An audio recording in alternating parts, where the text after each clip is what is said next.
itu 85%-nya lebih isinya sejarah. Bahkan kalau dalam istilah anak-anak pesantren itu, the experience is the best teacher. Sejarah atau pengalaman kan sejarah pengalaman ya, the best teacher, guru yang paling baik. Dan bangsa yang paling baik adalah bangsa yang mengenal sejarahnya. Dan saking pentingnya sejarah, sampai-sampai Al-Quran, kitab suci kita yang berjumlah 114 surat, salah satu namanya disebut dengan sejarah-sejarah, yaitu surat 12 Al-Qasas. Jamak dari kisah, itu kisah-kisah atau sejarah-sejarah. Saking pentingnya sejarah untuk kita dalami, untuk kita pelajari.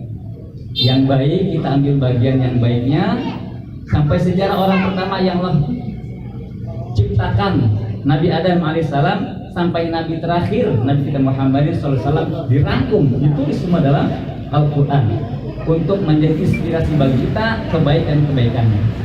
Tapi jangan lupa hadirin, Allah juga tidak malu-malu, tidak segan-segan untuk juga mencatat sejarah orang-orang yang paling ingkar kepada Allah Subhanahu wa Ta'ala. Jadi kalau ada di dalam benak hati kita si mantan itu, tulis saja sejarahnya.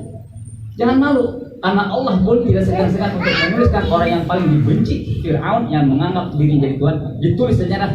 Bahkan sejarahnya paling banyak dalam Al-Quran, sejarah Musa plus Fir'aun. Saya belum ngecek, tapi karena sering baca Al-Quran, Nabi yang paling banyak disebut dalam Al-Quran adalah Nabi Musa dan musuhnya Fir'aun. Versi terlengkap dalam surat Al-Qasas, surat 28 dari ayat pertama. Itu versi lengkap dari lahirnya Musa sampai dia hijrah, diberikan hijrah ke negeri Palestina. Sebelum dia masuk Palestina, meninggal di padang Tih selama 40 hari. Itu kisahnya paling lengkap, versi paling lengkap di surat Al-Qasas, surat 28 versi atau sejarah Musa dengan Fir'aun. Di surat Al-Baqarah ada, Ali Imran ada, Al-A'raf ada, surat Asy-Syu'ara ada, surat Ghafir ada, surat apa lagi? Al-Kahfi. Semua ada. Musa. Paling banyak sejarah yang disebut oleh Allah Subhanahu wa Ta'ala. Sejarah. Dari sejarah bisa terlahir hukum. Bagaimana Rasulullah mengangkat satu anak yang dulu pernah dinamai oleh Rasulullah Zaid bin Muhammad, tapi pada akhirnya Allah larang. Sebut nama anak dengan nama bapaknya, Zaid bin Harith. Karena Zaid dikawinkan oleh seseorang wanita. Setelah wanita ini diceraikan oleh Zaid, Allah perintahkan untuk menikahi mantan istri anak-anaknya. Ini menjadi hukum dan didahului oleh sejarah. Berarti ada sejarah yang telah, ada hukum yang terlahir dari sebuah sejarah. Karena pentingnya sejarah. Ini secara umum hadirin. Individu Allah Subhanahu wa Ta'ala pun sangat mewanti-wanti tentang pentingnya sejarah. Kata Allah dalam surah Al-Hasyr, ya ayyuhalladzina amanu taqullaha wa tanzur nafsun ma qaddamat lighad. Ini sejarah. Hai orang-orang yang beriman, bertakwalah kepada Allah agar setiap manusia nafsun memperhatikan apa yang telah dilakukan. Kan sejarah sudah lewat untuk persiapan masa di depannya, masa depannya. Kita pun sebagai bangsa punya sejarah. Apa sejarah bangsa kita? Yang pertama, bangsa kita pernah dijajah oleh bangsa Belanda selama 350 tahun atau 3,5 abad. Ini penjajahan yang paling panjang di dunia. Saya belum menemukan penjajahan terpanjang di dunia selain Belanda menjajah Indonesia selama 350 tahun.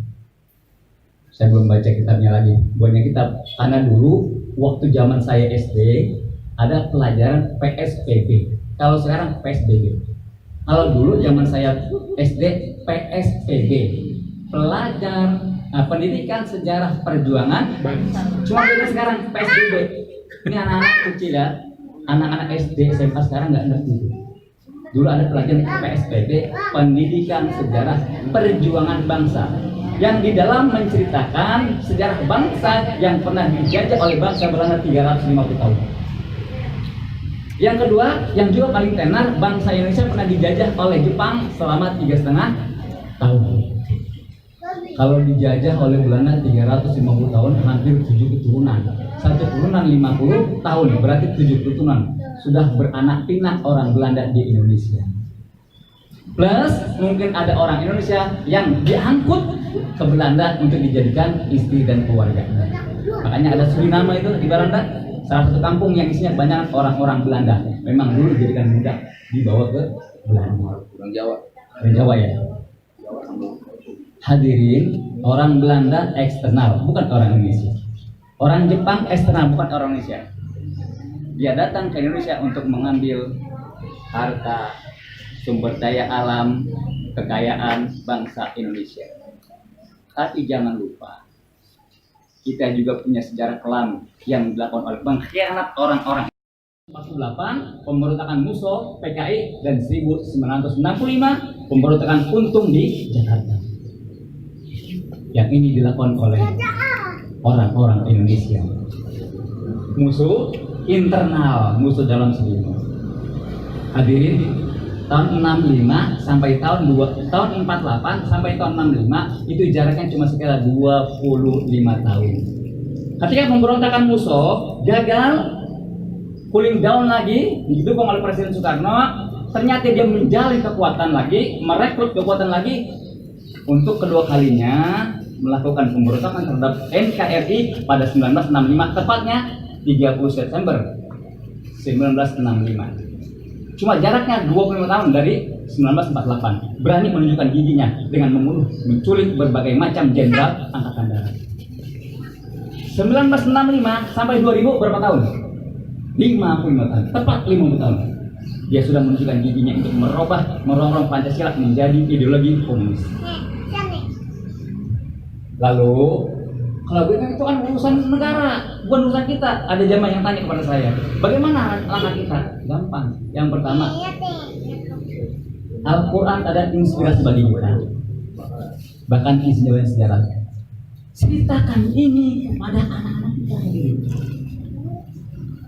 Karena kalau sudah pemerintah menutupnya, kita lah yang berkewajiban untuk menceritakan ini kepada anak kita. Ini sejarah nak. 300 tahun kemungkinan besar Haji Ahmad itu keturunan orang Belanda karena matanya sedikit-sedikit.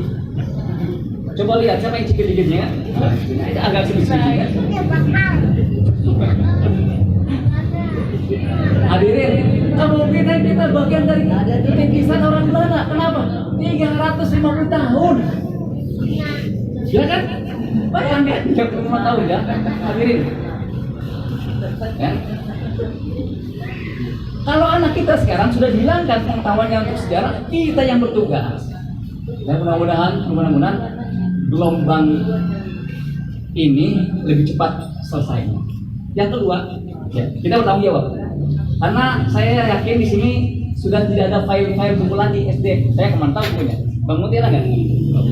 Buku PSBB. Siapa guru di sini? Masih nyimpan nggak TH? PSBB. Ah, tapi memang benar kan? Sekarang sudah tidak ada pelajaran tentang PKI di sejarah? Ada. Secara kurikulum ada? OPS ada. Tapi tidak dirubahkan isinya? Karena di Wikipedia itu sejarah PKI sudah dirubah oleh seorang dari Bogor. Hadirin, jangan heran, Yahudi jangankan sejarah, kitab suci aja dirubah sama dia. Jangankan cuma sejarah, kitab suci dirubah. Jadi sejarah kecil dirubah sama dia. Ya. Alhamdulillah kalau masih ada.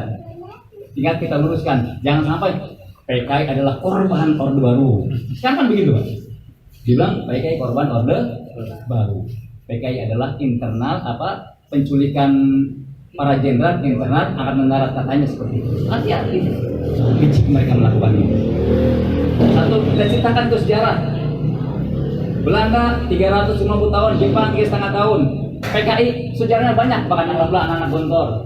Sebelum masuk menjadi santri, ada Khutbatul Ars, salah satu pengenalan sejarah Gontor yang pernah ingin diserbu oleh PKI. Yang kedua, setelah anak kita tahu sejarah tentang pembentukan PKI, itu internal. Yang kedua, mari secara aktif Mulai sekarang jangan lagi kita alergi terhadap politik. Karena secara politik itu kita dapat menjunjung orang soleh menjadi pucuk pimpinan kita. Kemarin kan ada orang yang tidak dengan politik, tidak mau dengan politik. Masa bodoh dengan politik, akhirnya setelah dikuasai oleh PKI sekarang baru menolak segala macam. Mereka sudah menguasai DPR MPR. Ya, jangan lagi alergi terhadap politik. Sedikit lihat di surah Ghafir, surat 40 ayat 26. Fir'aun khawatir kepada Musa, kalau Musa berkuasa tidak dibunuh, Musa akan mengganti agama. Catat, Ghafir di surat 40 ayat 26. Fir'aun ini dibunuh oleh Musa karena Fir'aun khawatir kalau Musa dibiarkan hidup merubah agama. Ini akhafu ayyubadila dinakum. Sekafir-kafirnya Fir'aun punya agama, tapi nggak tahu agamanya apa. Surat Ghafir atau 6? Islam. Ujungnya Islam. Ujungnya Islam. Fir'aun. Iya. Ujungnya Islam juga. Jadi setiap pemimpin pasti mempertahankan agamanya. Seburuk-buruk Fir'aun, ini akhafu ayyubadila dinakum. Aku khawatir kalau Musa didiamkan tidak dibunuh akan merusak agama, mengganti agama. Fir'aun ya. Setiap orang aja punya agama. Khawatir kalau Musa didiamkan tidak dibunuh akan merubah agama. Satu tadi apa? Ceritakan. Yang kedua, berpolitik untuk menjunjung orang-orang soleh menjadi pimpinan kita. Yang ketiga sudah pasti doa. Sudah pasti dong. Sudah pasti doa itu ya. Yang pertama doanya yang gampang, doanya Nabi Musa. Robbi najini minal qaumil zalimin. Robbi najini minal qaumil zalimin. Atau Nabi Musa juga, ya Allah hancurkan harta dan kekuasaan Fir'aun. Dalam surat Yunus ayat 88. Rabbana mis ala qulubihim, Rabbana mis ala amwalihim wasdud ala qulubihim. La yu'minuna hatta yara adzabal alim. Ya Allah hancurkan kejayaan harta Fir'aun. Ya, karena dengan harta Fir'aun orang-orang menjadi sesat. Makanya hancurkan kekuasaan dan tenggelamkan kekayaan Fir'aun. Jadi langkah kita sekarang orang beriman, ceritakan sejarah kepada anak-anak kita, tetangga kita tentang peristiwa PKI. Yang kedua, dukung terus orang-orang soleh secara aktif. Dan yang ketiga, terus berdoa kepada Allah agar Allah selamatkan bangsa Indonesia dari orang-orang zalim. Mudah-mudahan bermanfaat. Assalamualaikum warahmatullahi wabarakatuh. Kemudian tadi ada satu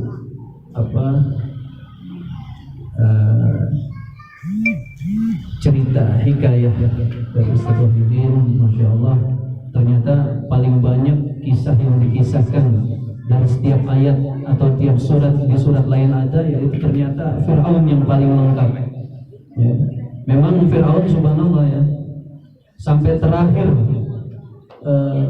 dia itu ditenggelamkan oleh Allah ketika Nabi Musa memukulkan tongkatnya. 3 kali dipukulkan tongkatnya menurut hikayah. Kemudian tapi tidak juga terbelah.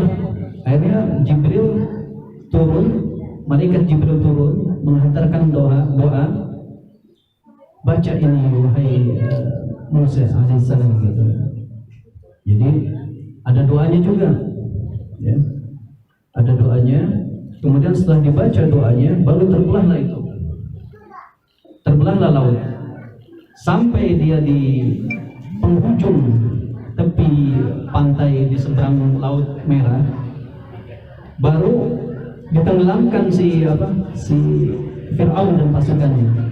Kemudian apa yang dikatakan? Apa kata Fir'aun di dalam surat apa itu dijelaskan Ustaz?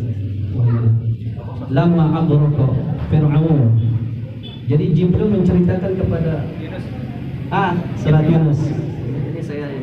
Saya nggak hafal, saya bacakan. Bismillahirrahmanirrahim. Lamma adraka Allahu Fir'aun qala amantu la ilaha illa alladhi amanat bihi banu Israil. Jadi ketika lamma adraka, ketika Fir'aun itu ditenggelamkan ke dalam laut, jadi dalam Laut Merah ya. Amantu, dia mengaku aku beriman kepada, tapi masih gengsi. Ya, kalau kita ngelihat dari harfiah di sini amantu. Ya, jadi dia masih ada perasaan gengsinya terhadap Allah gitu. Padahal dia mengakui amantu bi rabbi, amantu annahu la ilaha illalladzi amanat bihi banu Israil. Aku beriman kepada yang diimani oleh Bani Israel. Nah di situ masih kenapa nggak langsung aja ini amantu bi rabbi Musa, kan lebih. Kalau nggak ini amantu bika ya Allah, itu langsung. Itu saking kesalnya malaikat tidak ingin beliau ini diampuni atau diberikan rahmat oleh Allah, maka disumpulkan dengan tanah lumpur Laut Merah itu, disumpulkan ke mulutnya. Akhirnya dia ceritakan kepada Rasulullah, ya Rasulullah, law ra'aitani, jika engkau melihatku, fa'adussuhu, jadi aku menyumpalkan tanahnya, aku menyumpalkan tanah ke mulutnya. Akhafu, aku takut katanya. Di situ akhafu ayati, aku takut datangnya rahmat dari Allah. Itu sehingga malaikat itu yang nggak punya nafsu sedikit pun, itu punya rasa kesal yang tersimpan. Harusnya nggak ada malaikat itu punya sifat-sifat seperti itu. Malaikat hanya bisa bertasbih, tasbih, ya. Ini saking melihat kekejaman Fir'aun dari setiap ayat, dari setiap surat ke surat. Sedangkan Fir'aun ini tidak hanya satu raja ya Ustaz, itu beberapa raja, kesian ya, pada zaman keberadaan di bawah kekuasaan Fir'aun itu, sampai dikisahkan saking kuatnya pasukan-pasukan Fir'aun.